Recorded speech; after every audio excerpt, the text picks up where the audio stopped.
Hey, welcome back. So, what are we doing? Do you have the time to listen to me grind? Take down the film watchers and nerds all at once.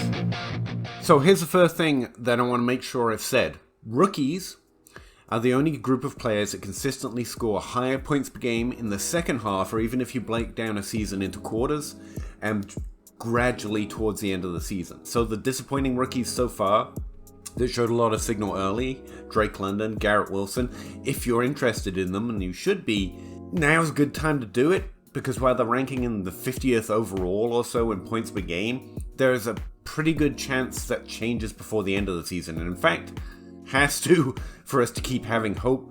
Right now, Chris Olave is the only rookie wide receiver on pace to break, well, he's already in the top 24, but to finish in the top 24. That'll mean he's the highest value rookie, if he isn't already, by the offseason.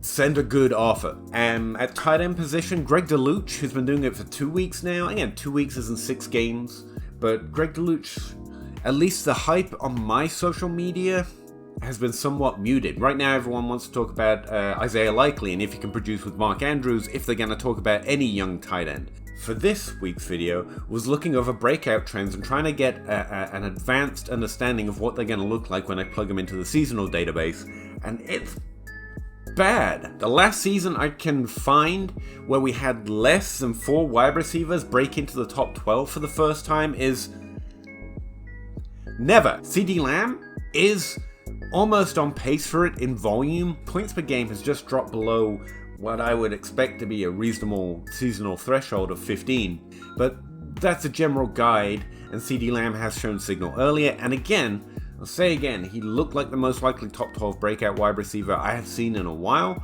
And I'm just going to be wrong if he doesn't. If he finishes in the top 24, I'm not going to explain that away because of situation. He should be doing it this year. So, back to breakouts. 2022 is looking rough, but we are seeing some young players. Ramondre Stevenson, for example, is one of those players at the running back position. Pat Freiermuth isn't going to finish in the top 5, which is where the threshold for that breakout level would be, like full-on starter, but he is looking like he's going to finish inside the top 12. He's been comfortably there, even if somewhat disappointing. Outside of that, you've got Mike Williams, who's currently ranked 10th overall. Seasonal points per game? No, that's not points per game, that's total points. Christian Kirk, who's 11th overall at the position. I mean, yeah, it's looking kind of ugly. Okay, so in 2014, the average career year of a top 12 breakout was actually above average. It was 4th year. And 2014 is the vaulted wide receiver class we're all seeking ever since. And 2021 is, for me, the second coming, or as close to the second coming as we're going to get for that. However, over the next 2 years, that average career year dropped and then started to age again as those 2014 wide receivers and also some 2015, 2017 wide receivers started to break out over the next 5 years. From this point on, I expect the wide receiver breakout age and also the wide receivers breaking out and scoring us points to one get slightly more muted and disappointed, and the running back breakout age and breakout career year to drop rather drastically from this point on. And so we're going to get back again to the older wide receivers and younger running backs scoring us points over the next. So what does that mean right now? Well, CeeDee Lamb, disappointing as he is a really interesting target. I looked up some trades. He's being traded not at low value, but for trades that really catch the eye with that level of potential. Something I take from that breakout trend around the 2014 class is that when you see a disappointing year, and we really did for the next 2 years, in terms of young players breaking out into the top 12 at wide receiver, we did see a decrease in that.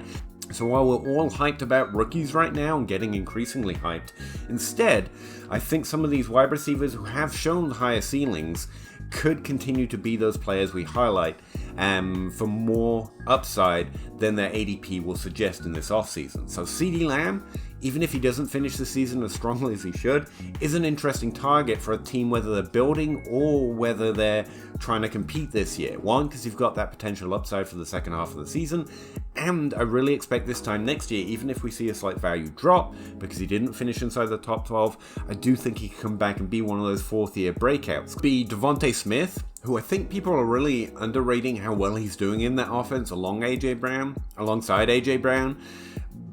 But he has had strong positional finishes on a week-by-week basis. His opportunities increased by about 3% target share over the last 3 weeks. A straight-up 23 first, mid to late especially, I would consider a really good trade for Smith, and I would try and get that done now, this week. Brandon Ayuk is another one of those young players that we pivoted off Deebo Samuel to Brandon Ayuk this offseason because people just keep getting that wrong, and we want to stay ahead of the trend and keep being right on it. He's one of the players who could break out into the top 24 this year. With Deebo Samuel's injury, we're going to get a wave of bad process actors who want Brandon Ayuk. But currently his value is really interesting, and if in your league you can get him for, again, a later 23 first or a package that adds up to that value. Juju fits this mold, but you've heard me talk about Juju way too often on this channel, so I'm not going to belabor the point, but he's 25 years old, he's on a 2-game hot streak, his red zone usage has improved over the last 3 weeks. I can still dream, but he is still 25, because that was one of the benefits of Juju Smith-Schuster throughout this slump period. So all of those players make for interesting lower value bets that don't fit the young players break out more often mold, but they have broken out at lower thresholds, and we should expect that type of player to break out over the next couple of years more often. I'm just going to tell you to trade for Rashad Bateman now. That everything I said was going to happen has happened, and people still don't think what I'm describing is a reasonable way to describe it. And Marcus Brown was phenomenal. He was phenomenal in the Baltimore offense. And if you don't feel that now, like, you don't have to downgrade one player or degrade what one player accomplished to appreciate another player. Marcus Brown averaged like a 25% target share multiple years in that offense. Bateman has never hit a 25% target share, even this year having less competition in some ways than Bateman did a couple of those years. It took the Baltimore offense blowing up in 2021 to 40 pass attempts a game for Marcus Brown to finally break out inside the top 24. Right now, this year, they're actually averaging like 35, 36 pass attempts a game, which is 10 pass attempts a game more than Marcus Brown saw the first 2 years of his career in that offense. For him to do what he did in that offense was highly impressive. Does that mean what Rashad Bateman's doing is not impressive? No, but I want to point out why I had muted expectations for him this year. Like, Marcus Brown was more impressive and co-opted more of the volume on a lower passing offense before Bateman even arrived. Bateman has been impressive, but he has a somewhat muted ceiling in an offense that consistently tries to enforce a system that works. Frankly, they win games, so I can't say it's even a bad NFL play. That's not what I'm here to. I don't care, really. It might be how they win the Super Bowl, but we can just recognize that that is a system. They want to run through Lamar Jackson, then it's the running backs, and then it's the tight ends, and then it's everyone else. Mark Andrews fits there somewhere between Lamar Jackson and the running backs, obviously. To do what he's doing, even this year. And remember, he overproduced very strongly through the first 2 weeks based on his volume, and we suggested he was going to be a regression candidate. Then he regressed, then he got injured. People are grouping all those 3 events into one, in that he was good, he got injured, and now everyone thinks he's bad. No. That's not what happened, but I think his value is going to continue to drop, but now's probably one of the easier times to trade for him because you can trade points. By the time we get to the offseason, even though he's been disappointing, or will have disappointed, I think, throughout this season, he's still a young player on a good offense who had 2 good games at the start and had a good rookie year. I think it's harder to trade for him by the time the offseason comes. So do not trade a first-round pick for Rashad Bateman, because you don't have to. I looked it up in the DLF trade calculator. I've seen him multiple times over the last month or so traded straight up for a startable tight end. Dalton Schultz for Rashad Bateman. Now again, I wouldn't expect the best trade possible from your league mates, and you can even trade a first but get something else back. And you can add something to Rashad Bateman, either to bring back your points per game. A Tyler Boyd might have a higher points per game in the expectation of the next few weeks to Rashad Bateman, and trade away one of those 25-year-old wide receivers plus, whose value might dip in the offseason because of their age. Even though we want them for points, we don't want them for value, so you can maintain your points per game while getting a young player who's probably somewhat underrated by the market right now, because this has been a terrible year for young players. Some, occasional. Young players we liked.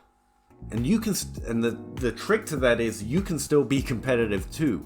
Yeah, and the other side of that, because I'm really going to have to cut this down to 10 minutes really, I'm somehow going to do, I don't know. The other side of that is running back breakout ages are going to come down.